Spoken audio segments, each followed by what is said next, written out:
আমি ইন্টারভিউ দেওয়া শুরু করলাম যে আমি এমন কিছু কাজ করব যে কাজ দিয়ে মানুষ আমাকে চিনবে। আমি দেখলাম যে এইটা নেচার আমাকে রিটার্ন দিল এবং আমি আব্দুল্লাহ মোহাম্মদ সাদের সাথে রেহানা মারিয়াম নূর করলাম।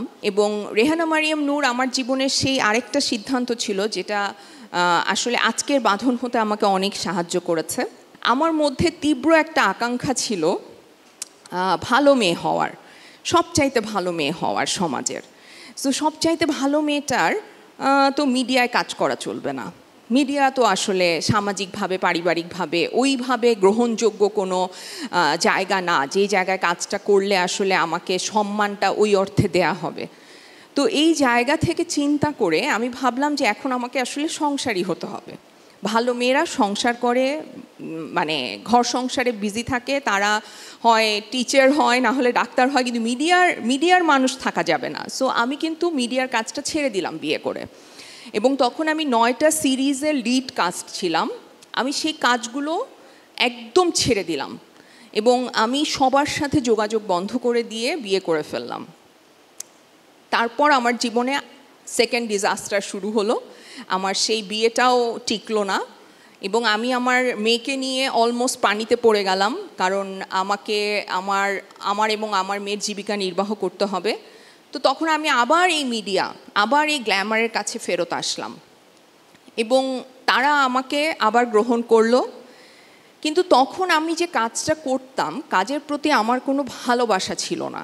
আমি জাস্ট কাজের জন্য কাজটা করতাম। আমি কাজটা করতাম টাকার জন্য, একদম অনেস্টলি কাজটা টাকার জন্য করতাম। এটা আমি বলছি 2014 থেকে 17-18 পর্যন্ত সময়টা আমি শুধু টাকার জন্য কাজটা করে গেছি। তারপরে 17 সালে আমার জীবনে আরেকটা ভয়াবহ ঘটনা ঘটে, আরেকটা ডিজাস্টার। সেটা হচ্ছে যে আমার সন্তানের বাবা আমার কাছ থেকে আমার সন্তানকে নিয়ে যেতে চায়। তো যখন এই ঘটনাটা ঘটে তখন আমি আসলে মানুষ হিসেবে আমার অস্তিত্বটাকে খুঁজে পাচ্ছিলাম না। আমি দেখছিলাম যে এই সমাজ ব্যবস্থায় ছকে বেঁধে দেয়া নারীটাকে যা যা দিতে চাওয়া হয়েছে সেগুলো নিয়ে যতক্ষণ আমি খুশি আছি ততক্ষণ পর্যন্ত এই সমাজ আমাকে বাহবা দিচ্ছে। কিন্তু যখন আমি তার থেকে বের হয়ে আমার সমান অধিকার চাইছি, যখন আমি বলছি যে আমি আমার এই অধিকার বুঝে পেতে চাই, তখন সেই সমাজ, সেই আইন ব্যবস্থা, সেই রাষ্ট্র ব্যবস্থা আমাকে বলছে যে না, তোমার এই জায়গায় এই অধিকারটা আসলে নাই, তো তুমি এটা অ্যাচিভ করতে পারবা না। কিন্তু আমি আলটিমেটলি সেই অধিকার আদায় করে নিতে পেরেছি। আমি বলবো আমি ছিনিয়ে নিতে পেরেছি। আমি আমার বাচ্চার অভিভাবকত্ব নিয়েছি 2018 সালে এবং ওই সময়টাও আমি ভীষণভাবে মানসিকভাবে বিপর্যস্ত হই। আমি তখনও আবার আমার সুইসাইডাল টেন্ডেন্সি ফেরত আসে।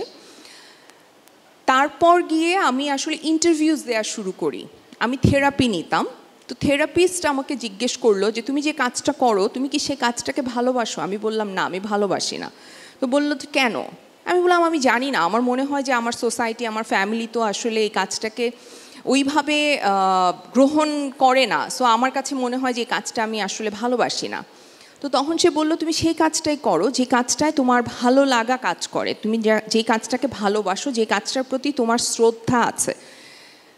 তারপর গিয়ে আমার মনে হলো যে ঠিক আছে, এখন আমি এমন কিছু কাজ করতে চাই যে কাজ দিয়ে মানুষ আমাকে মনে রাখবে।